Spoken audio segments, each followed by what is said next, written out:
vahaony oloko vahaony oloko andraisanao toriteny mahery vaitra anova tanteraka ny fiainanao vavaka matanjaka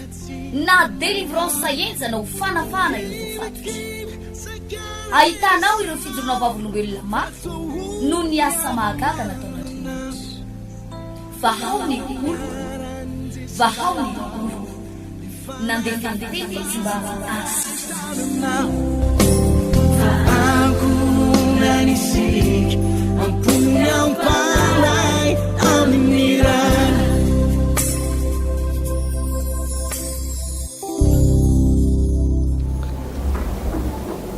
dia faly manonona ny fahasoavan'Andriamanitra ho amintsika rehetra ato amin'ity tokantrano ity indray tompoko na ety ambony fiarakodia na ny amin'ny toerana maro samihafa no mba hifankahitantsika sy hifankahenoantsika dia tononona manao hatrany ny fiadanan'Andriamanitra feno mihoatra noho ny zavatra rehetra andre tenin'Andriamanitra isika toriteny fampianarana mialohan'izay nefa dia manasanao ny tenako mba hiaraka hivavaka aloha amin'izao fotoana izao ry Andriamanitra raiko tsara indrindra izay ny an-danitra misaotra anao amin'ny anaran'i Jesosy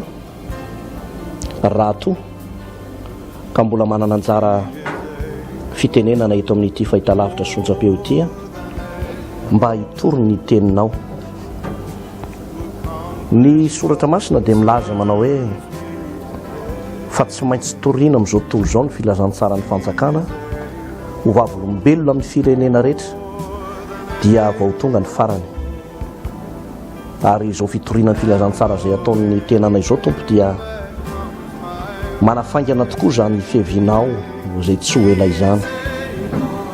eo anatrehan'izany nefa ny Andriamanitra tompo tsy hoe fanafainganana fotsiny fihevin'ny tompo fa tena ho famonjena ho fanafana ihany koa an'ireo olona izay mbola voageja voafatotra mbola tsy dia taitra loatra ny hiverina aminao dia ao anatin'ny toriteny tahaka an'izao no amanginao an'izy ireny raiky tsara indrindra izay ny an-danitra ary ao ihany koa ireo mpino somary reradreraka mandalindalo hoady mandalindalo fitsapana ianao aneny kasika sy amonjy sy hanapaka an'izy ireny Andriamanitra amin'ny anaran'i Jesosy amen iny ary andao amaky andalatsoratra masina antsika atao amin'ny mpanjaka voalohany toko fahatelo mpanjaka voalohany toko fahatelo dia eo amin'ny andininy fahadimy sy ny manaraka no ovaky itsika amin'ny anaran'i Jesosy manao hoe tao Gibeona no nisehoan'i Jehova tamin'ny Solomona tamin'ny nofy no ny alina aroy Andriamanitra angatao izay tianao hataoko aminao dia hoy Solomona ianao efa naneho fahasoavana lehibe tamin'ny Davida raiky mpanomponao araka ny nandehanany teo anatrehanao tamin'ny tsy fivadiana sy ny fahamarinana ary ny fahitsian'ny fony taminao ary ianao efa nitahiry izao fahasoavana lehibe izao ho azy dia nanomezanao azy zanakalahy hipetraka eo amin'ny seza fiandrianany tahaka ny amin'izao anio izao zay andalatsoratra masina zay no hitondrako fampianarana manao androany iresaka tsika ny mahakasika ny atao hoe ny lanja sy ny tombam-bidiny atao hoe fahasoavana fahasoavana ny zavatra mahavariana atao anatin'ny soratra masina ny marina moa tsy hoe mahavariana fa fomba mampanao ireo mpanompon'Andriamanitra hiverina hoe manana ny maizy azy rehefa mitsodrano dia izao no tsodrano nataon'ny apôstôly Paoly amin'ireo epistily ny soratan'ny Paoly moa zany misy maromaro ireo epistily ny soratan'ny Paoly tahaka ny bokon'ny Romanina ny Korintianina voalohany Korintianina faharoa ny Galatianina ny Efesianina ny Kolosianina bokon'ny Hebreo sy ny Kolosianina dia ny bokon'ny Timoty reny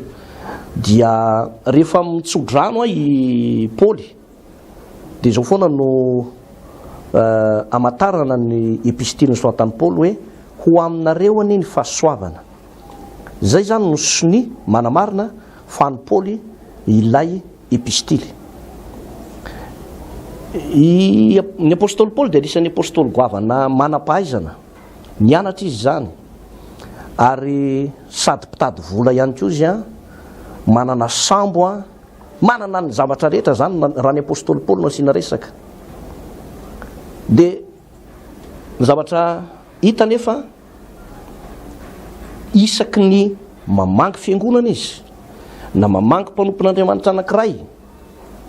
dia ny tsy afaka eo ambavany mihitsy dia ny manonona n'izay atao hoe ho aminareo any ny fahasoavana. Ny antony dia fantatry ny apôstôly Paoly fa izy dia olona ny fahasoavana. Ary ny Korintiana 2:10 dia ozy izy manao hoe fa ny fahasoavan'Andriamanitra no natoy izao zany hoe olona ny fahasoavana mihitsy raha ny apôstôly Paoly, ary zany mahatonga azy mitsodrano amin'ireo fiangonana na ireo zanany ara-panahy te hampitany izay fahasoavana izay dia amin'ny alalan'ny tsodrano na amin'ny alalan'ny fametrahan'ny tanana no hanononany an'ilay hoe ho aminareo anie ny fahasoavana. Eo zany dia misarika sady ny saina mampanahintsika fa lalana anankiray zay ahatongavany fahasoavana sy dinany fahasoavana ao anatin'ny olona anankiray dia mazava ho azy fa avy amin'ny olom-pahasoavana no moe-ampita ny fahasoavana. Misy fahasoavana efa napetraka Andriamanitra ao anatin'ireny mpanompon'Andriamanitra eny, tahaka ny apôstôly Paoly izay niresahana teo, dia nahatonga azy nilaza manao hoe ho aminareo anie ny fahasoavana. Raha manao fanamarina ihany koa anao anatin'ny Baiboly dia misy epistily anankiroa soratan'ny Petera, dia ny Petera voalohany sy ny Petera faharoa. Dia zao ndray ny Petera, satria Petera dia anisany atao hoe lohan'ny fiangonana teo amin'ireo apôstôly. Dia rehefa mitsodrano izy dia hoy Petera manao hoe ho ampitomboina ho aminareo anie ny fahasoavana, ho ampitomboina ho aminareo anie ny fahasoavana. Zany hoe ireo mpanompon'Andriamanitra ireo zany dia mahalala mihitsy fa io fahasoavana io dia hery ara-panahy anankiray izay apetraka Andriamanitra ao anatin'ny mpanompony ka azo ampitaina amin'ny alalan'ny tsodrano, amin'ny alalan'ny fametrahan-tanana ho amin'ireo olona mino sy ireo zanaka ara-panahy te handray an'izany fahasoavana izany. Za dia te hilaza aminao sy te hampianatra anao androany fa azo atao tsara ry havana ny mitrandraka ny fahasoavan'Andriamanitra amina olona anankiray nosoran'Andriamanitra manana fahasoavana dia azonao atao tsara no mitrandraka an'izany atao hoe fahasoavana izany. Andeha iverenantsika ilay vaky teny teo ao amin'ny mpanjaka voalohany 7 manomboka amin'ny 5 sy 9 sy manaraka izy teo. Ity dia fomba ny antson'Andriamanitra ny Solomona. Ary rehefa natson'Andriamanitra i Solomona mpanjaka, nipetraka teo amin'ny toerana na dia mbola tanora dia tanora aza. Dia zao ny zavatra napiaika ny Solomona. Niaiky Solomona ary izao teny manao hoe ianao izy efa nane fahasoavana lehibe tamin'ny Davida raiky mpanomponao. Zany hoe niaiky Solomona fa ny dadany i Davida mpanjaka dia misy an'izay atao hoe fahasoavana izay. Nisy fahasoavana taon'i Davida. Inona no nahatonga ilay fahasoavana tao amin'i Davida? Fanontaniana mipetraka mantsy dia hoe olona vitsivitsy ihany ve no manana ilay fahasoavana? Ary izay no ianarantsika eto androany fa ny marina dia izao, Andriamanitra te hametraka an'izany fahasoavana izany ao anatin'ny olona rehetra. hoy Solomona, ianao zay efa nany fahasoavana lehibe tamin'ny Davida raiko, dia misy toeny le teny: tamin'ny nandehanany teo anatrehanao tamin'ny tsy fivadihana tamin'ny tsy fivadihana, nandehanany tamin'ny fahamarinana ary ny fahitsian'ny fony, ary ianao efa nitahirana zao fahasoavana lehibe zao azy. Zany hoe ranomarina zany ny fahasoavan'Andriamanitra tao amin'ny Davida mpanjaka dia azo tamin'ny alalan'ny fahitsian'ny fony zo ny baiboly. Zany hoe nandeha mahitsy, nandeha marina araka n'Andriamanitra i Davida tamin'izany fotoana zany. Ary fantatsika fa rehefa nandika ny didin'Andriamanitra i Saoly mpanjaka, dia ozy ny tompo manao hoe nahita olona araka ny foko mba hanao ny asa zay nentsoko azy. Dia i Davida io, na dia mbola tanora zazalahy kely azy Davida tamin'izany fotoana zany, dia notenen'Andriamanitra hoe nahita olona araka ny foko satria naninony Davida no lazain'Andriamanitra zany. Fantatr'Andriamanitra loatra ny toe-po sy ny toe-panahy an'ity Davida mpanjaka ity. Fantatr'Andriamanitra loatra, ka nahatonga an'Andriamanitra nametraka n'ilay fahasoavana tao anatiny vokatr' izay fahitsiny ny fony zay. Zany hoe raha misy zany olona anankiray te mba hanana zany fahasoavan'Andriamanitra izany, ny zavatra jeren'Andriamanitra voalohany dia ny fahitsiny ny fony zany olona izany. Fanontaniana mipetraka hoe mba mahitsy fo ve ianao eo anatrehan'Andriamanitra? Manana fahitsiana ve ianao eo anatrehan'Andriamanitra? Mazava ho azy fa ny fahasoavana ry havana malalo amin'ny tompo dia tsy ho tafatoetra ary tsy ho tamana velively mihitsy ao anatin'ny olona anankiray mpiolakolaka, ao anatin'ny olona anankiray tsy dia mahitsy loatra ny fomba fijery eo anatrehan'Andriamanitra. Fa raha teo be fahasoavana ny olona dia mazava ho azy fa manana an'izay fahitsiny ny fony zay. Ary ozy soratra masina hoe ny tsy fivadihana sy ny nandehanana tamin'ny fahamarinana, ny tsy fivadihana.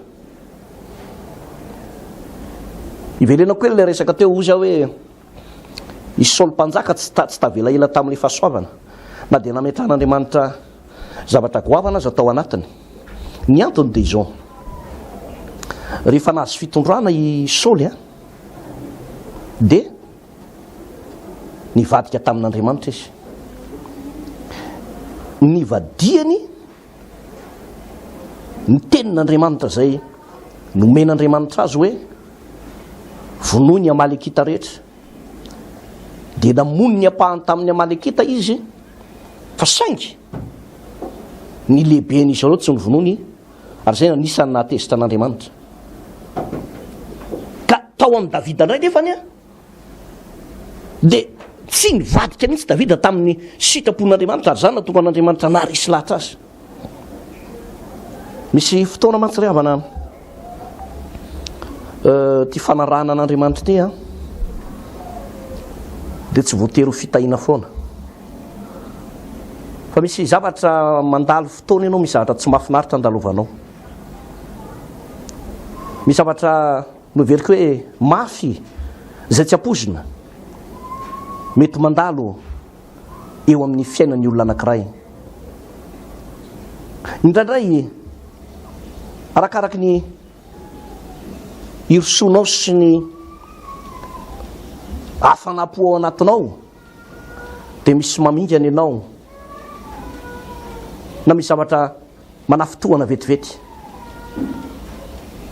Zao anefa na ny ady na ny fitsapana na ny karazana épreuve na ny test zay alefan'Andriamanitra eo amin'ny mpanompon'Andriamanitra anankiray dia famolavolana olona iray, famolavolana mpanompon'Andriamanitra anankiray mba atonga zany olona zany ho be fahasoavana. Ny olona manana ny fahasoavan'Andriamanitra dia ny olona efa tena nandalo tao anatin'ny sedra mivaivay mihitsy ary tafavoaka tao anatiny io ka tsy nivadika tamin'Andriamanitra, tsy nivadika tamin'Andriamanitra. Fa raha misy olona ohatra hoe mandalo toe-javatra tsy mahafinaritra, tranga-javatra manahirana, zavatra mahasositra, fitsapana mivaivay, dia amin'ny fotoana iny misy olona ray mahita vahaolana tsy dia tsara loatra, aleo ny miverin-dalana, aleo ny miemotra, na aleo ny mangatsiatsika amin'ny fanompoana ny tompo, tsy miorina tsara. Dia rehefa tsy miorina tsara ianao, mazava ho azy fa ny olona tsy miorina tsara dia tsy mba hanananjara amin'izany fahasoavan'Andriamanitra zany. Dia aty aoriana nefa ny taona sy ny volana me mandefa, io tsy miandry. Ny famantaranandro miodikodina fa io tsy azonao ajanona hoe mijanona amin'ny anaran'ny tompo, fa mandeha foana io, mandeha foana io. Aty aoriana nefa miverina amin'Andriamanitra ihany. Namana me lasalasa ianao tavela eo,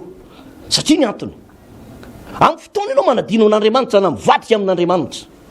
na miala amin'Andriamanitra ny fonao ka matokanao angatsitsika na hiverin-dalana, dia manomboka miendaka ilay fahasoavana. Ary zany matonga amin'ny teny manao hoe tsy tamanao anatin'ny olona iray reraka ara-panahy, tsy tamanao anatin'ny olona miverin-dalana, tsy tamanao anatin'ny olona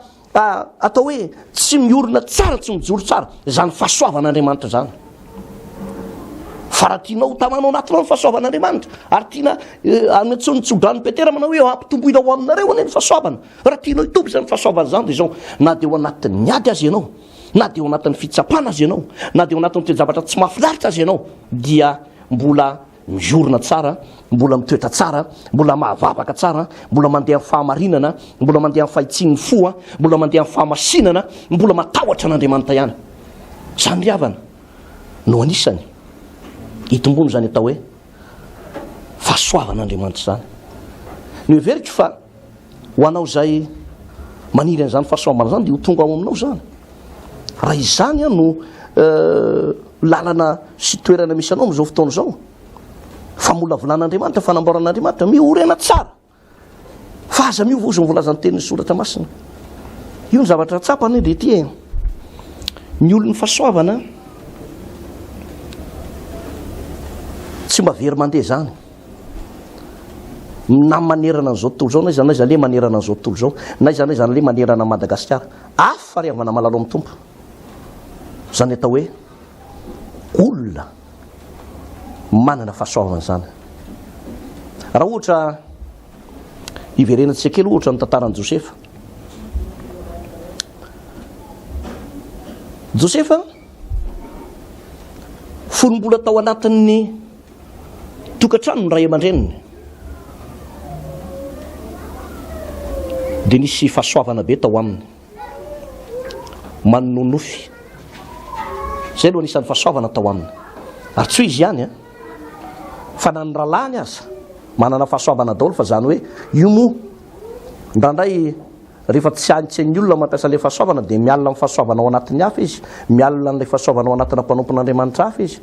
Ka io ny zavatra anankiray, ny osotra anankiray, na ny fahasoavana anankiray, na ny fitaina anankiray apetraka Andriamanitra ao anatin'ny olona dia avy amin'Andriamanitra io ary tsisy afaka hiady varotra manao hoe fa maninona ihany nanao tao an'izao, fa maninona izany natao an'izao, fa avy amin'Andriamanitra io. Nefa ilay osotra na fahasoavana, ilay fitahim-panana apetraka Andriamanitra ao anatin'ny tsika tsiraray avy dia afaka ny atonga atsika hivoatra, atonga atsika ho ampiasain'Andriamanitra ary lalana hitahian'Andriamanitra atsika le izy. Mino tsara zay teneniko aminao. Alan'ny rahalahy ny Josefa manoloana n'ilay fahasoavana tao anatiny. Vokany dia ireo rahalahandreo ihany no nandetika anazy tany anaty lavaka. Ina moa natonga an'ireo rahalahandreo nandetika azy anaty lavaka? Lay fialonana, lay fankalana, lay tsy fitiavana, na le hoe le tia koa miseho, mialatsiny amin'ny fitenenana fa zay angamba ny manavanana azy kokoa, miseho milay, miseho manambonimbony tena. I Josefa moa tao anatin'ny atao hoe mbola fahazazana ara-panahy ihany koa tamin'ny fotoana io dia nafanafana fo be tsy dia tanàna fahendrena loatra zay natonga ny rahalahy nandetika azy tany anaty lavaka fa saingy izao anefa ny nahavariana dia ity nasaika novonoina azy Josefa tsy mety maty satria ny fiarobo an'Andriamanitra dia ao anatin'ny olona anankiray be fahasoavana tokony hotrandrahana mihitsy ry havana ny fomba azahoana an'izany fahasoavana be lehibe ao anatintsika izany rehefa tsy maty nireo rahalahin'ireo izy dia namidiny tany amin'ny tany Egipta natao entam-barotra hitanao reo zany olombelona natao entam-barotra zany fa mampahonena anie zany ary vetivety foana dia lafo rehefa lafo izy dia lasa andevo tao amin'ny tranony Potifara itsika mahalala tsara ny zavatra nitranga tao amin'ny tranony Potifara fa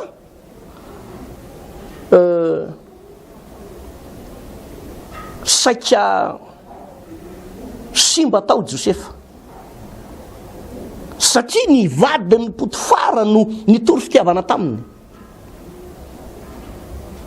nanambara fa tiako ianao ry Josefa avy ara-mandry amiko be lehibe moa no voam-bola nazo olazaina mahakasika an'izany fa saingy zao ny zavatra tena maresy lahatra ry havana Josefa dia nahalala tsara hoe misy fitahim-panahy misy fahasoavana goavana napetraka Andriamanitra ato anatiko ka tsy fahotana kely vetivety fa finaretana kely ao anatin'ny 10 minitra na fefakadiny na 20 minitra no anapitehiko ny fahasoavan'Andriamanitra lehibe ato anatiko ato niezaka nanaka fanahana azy ny devoly tamin'ny alalan'ny vadiny Potifara fa tsy netratra amin'ny farany izy nivokany nivadika ny rasa lazain'ny raha matondray fa izy indray no saika nytolomin'ny Josefa dia iny Josefa dia nigadraina tany an-tranomaizina fa rehefa tena dinianao ny baiboly na ny tantara na ny tranomaizina ny toeran'ny Josefa azy tsy nanaiky hiazona azy raha nyteny io tranomaizina io dia zao mihitsy nytenin'le tranomaizina manao hoe i Josefa ty eny ka tsy mety aminay tsy zakanay ny miazona ny Josefa ato olana be ho anay ny mitahiry an'i Josefa ninona ny antony mitaraina tranony tranomaizina satria ny olony fahasoavana tsy voageja ao anatiny zavatra anankiray mifefy zany ilay fahasoavana tao anatiny dia tsy maintsy iseho ety ivelany ny asan'ilay fahasoavana ary fantatsika fa avy ao anatiny tranomaizina tao izy no tsy maintsy natsola io moa momba fitenetiny hoe amin'ny fotoana anankiray mandà zavatra sarotra ohatran'izany ny olo-pahasoavana na dia anakorontanan'Andriamanitra ny zava-misy maneran-tany azy zao tontolo zao azy mba hanandratana ny mpanompon'Andriamanitra anankiray misy fahasoavana dia ataon'Andriamanitra zany ary fantatsika fa nakorotan'Andriamanitra mihitsy ny zavatra nisy tao amin'ny tany Egipta nataon'Andriamanitra nanofo ratsy Farao nialanenina tamin'ny omby asy sy ny olona manana fahendrena ozy ny soratra masina fa tsy nisy nadika n'ilay nofy ary zavatra nahavariana dia ity ohatry ny olona manofo rehetra io hoe inona moa ny rarailay zay nofy ataka fa nofo ohatry ny nofo rehetra fa nahavariana tamin'ity nofon'ny Farao ty tsy namelan'ny Farao mihitsy raha tsy nadika ilay nofy gambotsika fimbetsaka na ny nofy dia tsy hitady olona isaky ny metsika ianao manao hoe adikao ny nofiko adikao ny nofiko ary azo antoka ihany koa fa tsy voaio anie ny nofon'ny Farao fa mba hanandratana ny Josefa sy ampiseho an'ilay fahasoavan'Andriamanitra ao anatiny dia tsy navelan'Andriamanitra ho tafandromandry mihitsy izy fa tsy maintsy niantso an'i Josefa inona ny zavatra nitranga tsy maintsy nantsony Josefa andikan'io nofo io tonga dia fantan'ilay izy inona natonga azy nahalalana izy le fahasoavan'Andriamanitra tao anatiny ry havana rehefa manana ny fahasoavana ny olona anankiray tsy maintsy hisandratra eo amin'ny toerana anankiray miteny amintsika raha tanora ianao tanora-pianatra amin'izao fotoana izao matoa anao mianatra dia manana tanjona anao eo amin'ny fiainana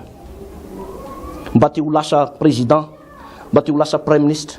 mba te ho lasa DG na secrétaire général, na mba manana bokotra 3-4, mba teo PDG na orinasa, samy manana ny tanjony daoly, ao mba te ho lasa docteur manana BDB. Zao mampirisika atsika zavatra lehibe tokony hotratranao raha mianatra ianao,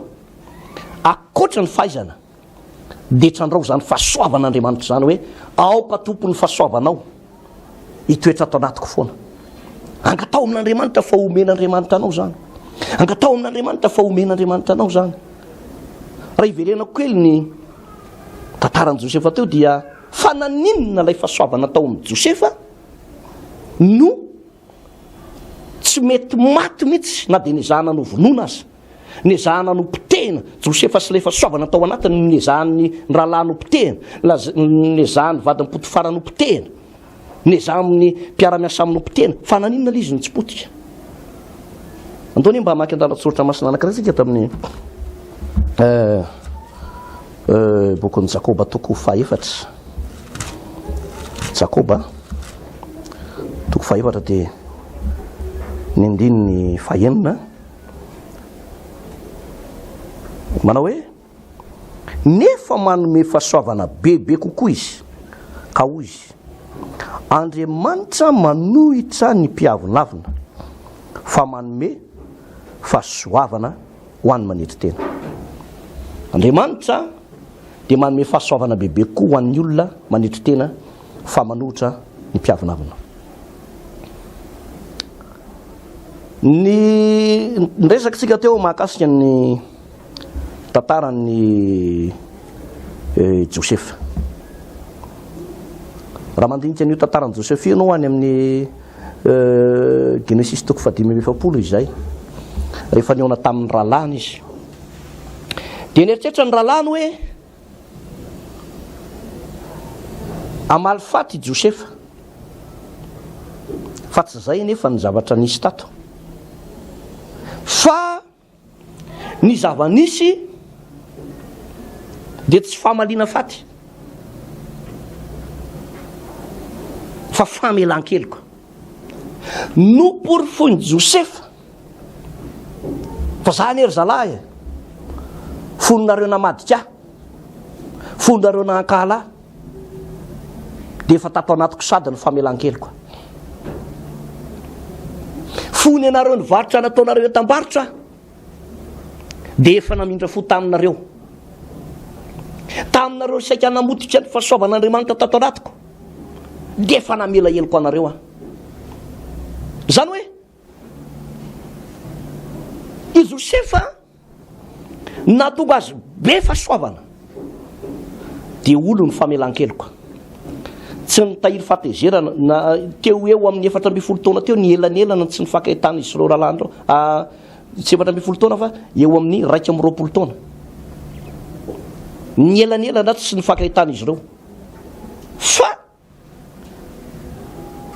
namela heloka foana nefa Josefa namafy azy nataony.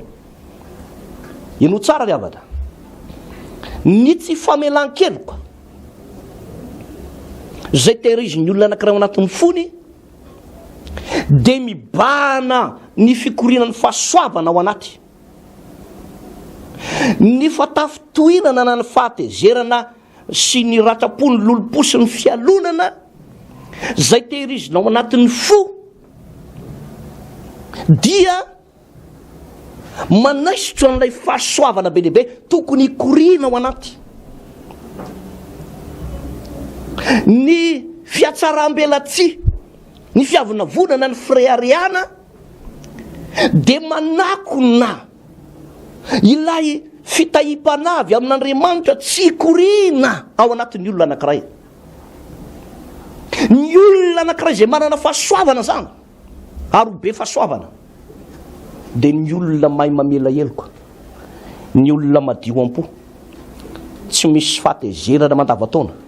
tsy misy lolopo. Zany eny mahatonga ny mpivavaka be dehibe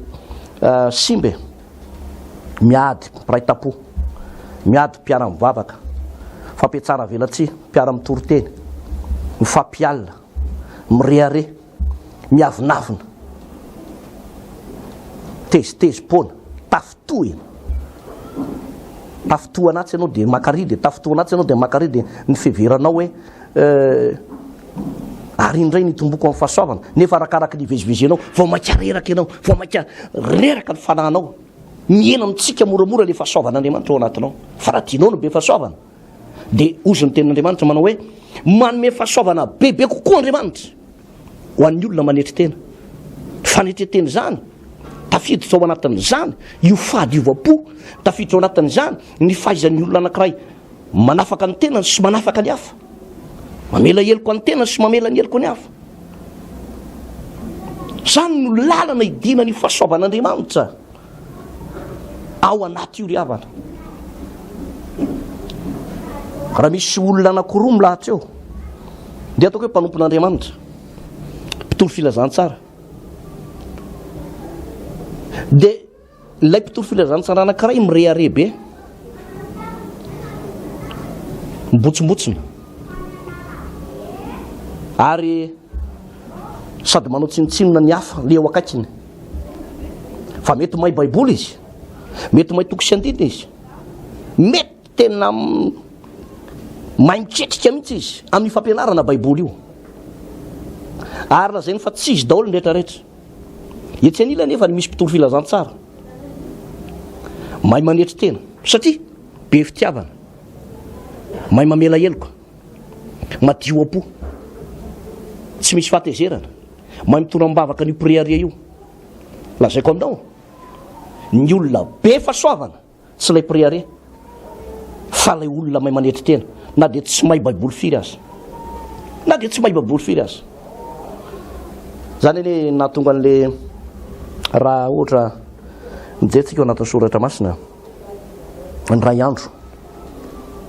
ny monomonina tamin'ny Mosesy, Miriam sy Arona. Miriam sy Arona zany dia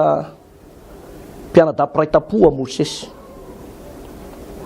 ary dia nilaza mihitsy Miriam manao hoe fangamo ianao rery no nitenenan'i Jehova. Ohatra mitoa misy fahamarinany kely ihany zay teny Miriam zay,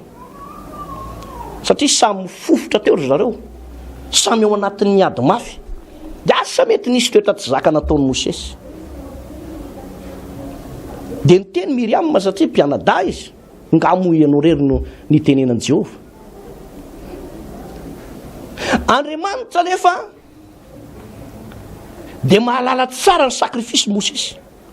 E Mosesy ane ka tao anatin'ny sakrifisy mihitsy no nanolorany tena ho ahy. Ary niteny Andriamanitra manao hoe ny olona rehetra ozy dia amin'ny alalan'ny mpaminany na amin'ny alalan'ny karazana feo na rematsotra no itenenako amin'ny olona, fa zany fitenenako amin'ny Mosesy dia tahaka ny olona miresaka amin'ny sakaizany, mivantana amin'ny fanatrika mihitsy. Zany hoe tsy nisy olombelona nataon'Andriamanitra zany akoatra ny Mosesy, nefa tsy maty Mosesy rehefa niona tamin'Andriamanitra mivantana. Dia naniny Mosesy ny nanana zany fahasoavana manokana hoe miresaka amin'Andriamanitra zany. Raha fantatsika tsara, tena nampanaovan'Andriamanitra fahagagana tsy roa aman-tany Mosesy. Zaho anisy fotoana nandinika an'izy io mihitsy aho hoe ny rahan'Andriamanitra izy nakao amin'ny tranon'ny Farao. Farao zany any amperory, tena fanjakana maro no nentina. Fa ozy Andriamanitra irahako makao ianao. Dia Mosesy zany teny manao hoe zany hoe tsy dia mahay mandeha teny loatra. Ozy Andriamanitra hoe iza moa nanao ny vava, tsy zavy nanao ny vava, mandehana fa omba ny vavanao. Dia nolay fahasoavana dia niresaka tamin'ny Farao izy, alefaso ny oloko hanompo ahy, alefaso ny oloko hanompo ahy. Ary zao zavatra nahavariana, i Farao tsy maintsy namony varavarany lapa hoe olona manao ahoana moa ry isaky ny mietsika no raisina ny amin'ny lapa-panjakana zany. Fa impolo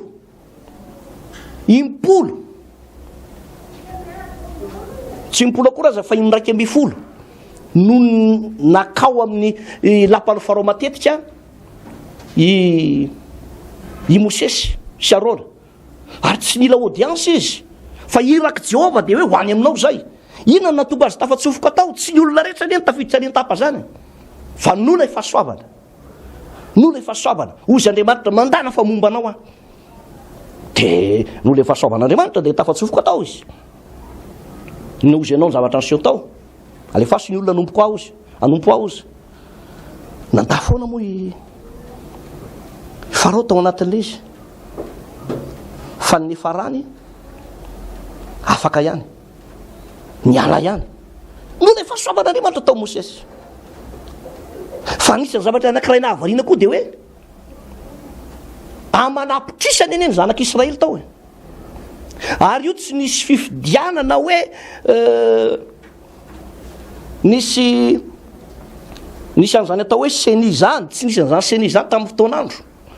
hoe reo nikarakara ny fifidianana de nirotsaky Mosesy de nirotsaky Abirama sy zavy le nivadika tamin'ireny kora io izany laly natao demokrasia tsisy demokrasia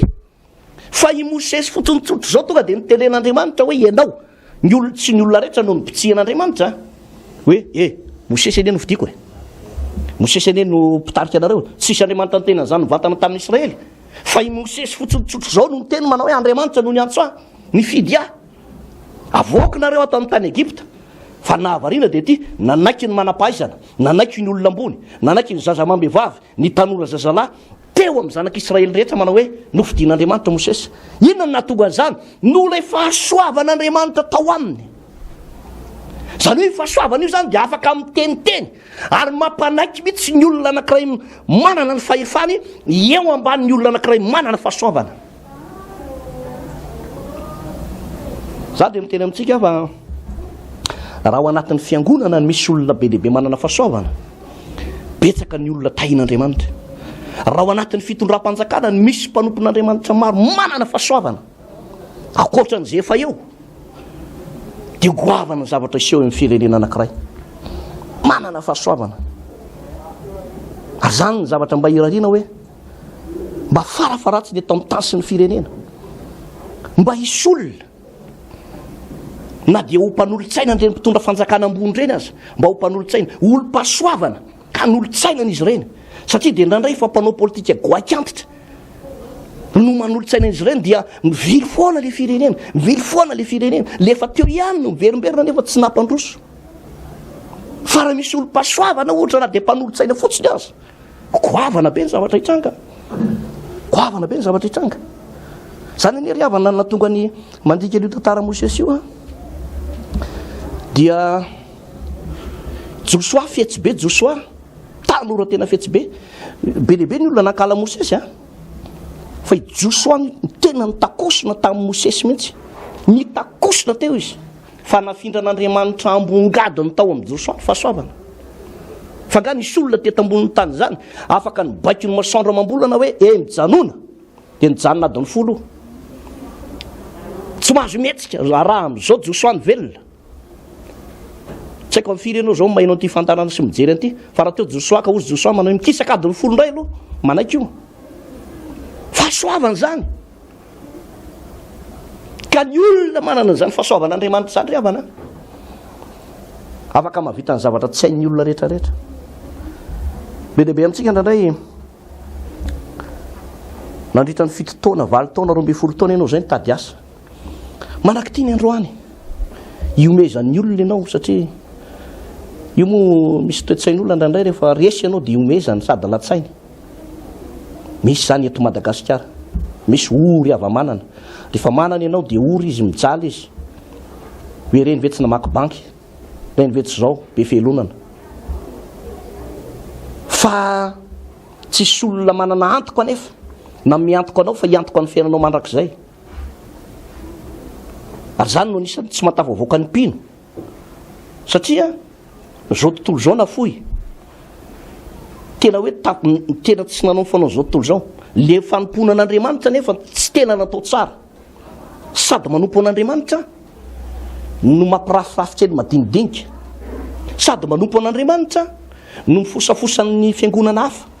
sady manompo an'Andriamanitra no mitsikeran'le pasterany ihany le pasterany Toriteny le rainy ara-pana ihany tsikerainy de manana tokon'olona mihitsy izy eo am-piangonana hitsikeran'io paster io hoe avy ny ray avy mandeha ny Toriteny de izy avy de mitsikerakera eo izy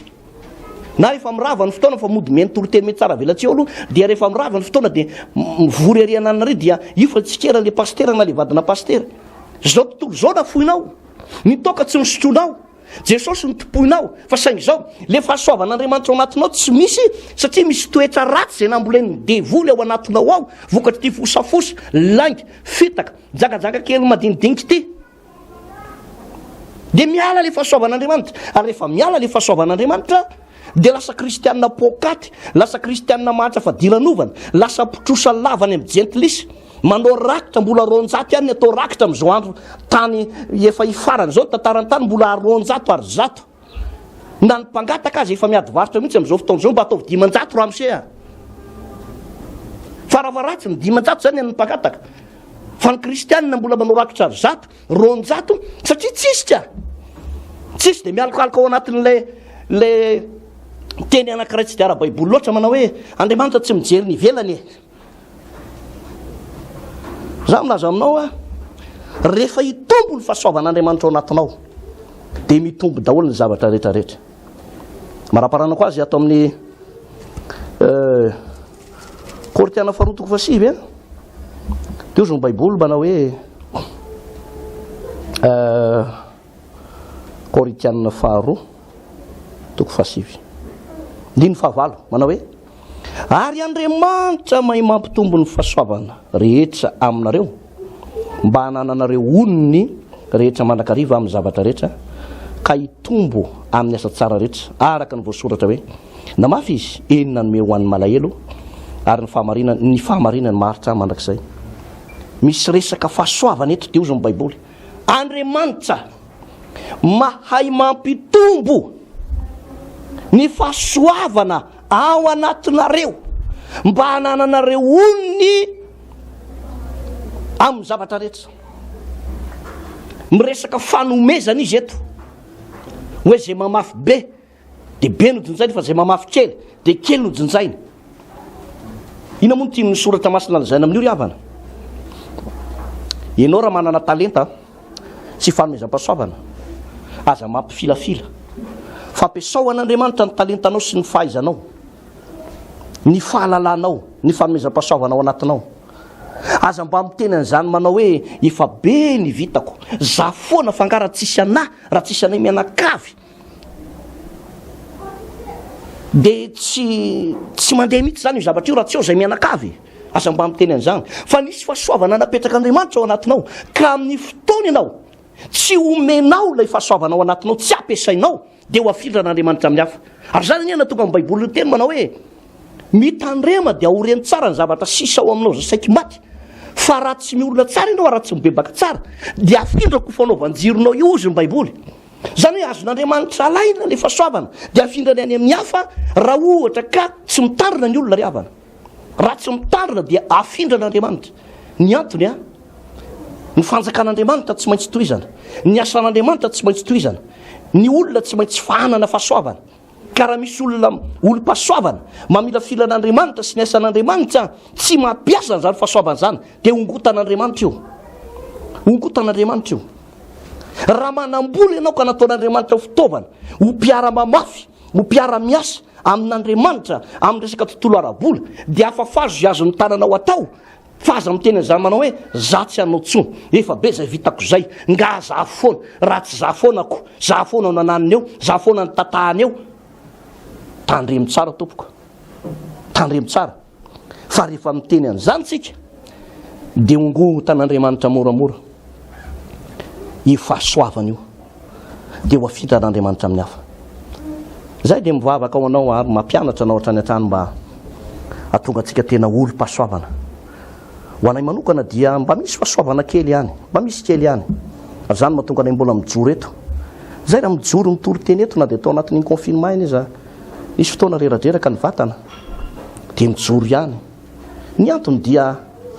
ho anay manokana de tsy tiako ho lasan'ny hafa mihitsy ny anjara fahasoavana tokony hoa tsy tiako hoe ny hafa indray no anaisotra ny fahasoavana atao anatiko fa ny hafa de omen'Andriamanitra zay de mitsodran'ny hafa mba hanana fahasoavana bebe kokoa noho izay tsy mialina mihitsy raha misy mpanompon'Andriamanitra ampiasain'Andriamanitra tsy mialina mihitsy raha misy olona tena ataon'Andriamanitra fitaovana fa ny anahy kosa aloha rehefa atao anatiko le fahasoavana tsy avelako ho hiala moramorato na hoe mitsika moramorato fa vao maika hitombo aza satria zany no antoka mampandroso ny asan'Andriamanitra lalany hitahin'Andriamanitra ho an'ny ankohonana ho an'ny firenena ho an'ny fianakaviana ary indrindra ho anao io zay mijery an'ity fandarana ity ho an'Andriamanitra ny voninahitra ny tombo hitantsika hoy Petera manao hoe ho ampitomboina ho aminareo anie ny fahasoavana avy amin'Andriamanitra raintsika sy Jesosy Kristy ny tombo hitantsika ho toy izana manaraka indray raha toka sitrapon'Andriamanitra hibavakantsika tompoko raha eo misotranao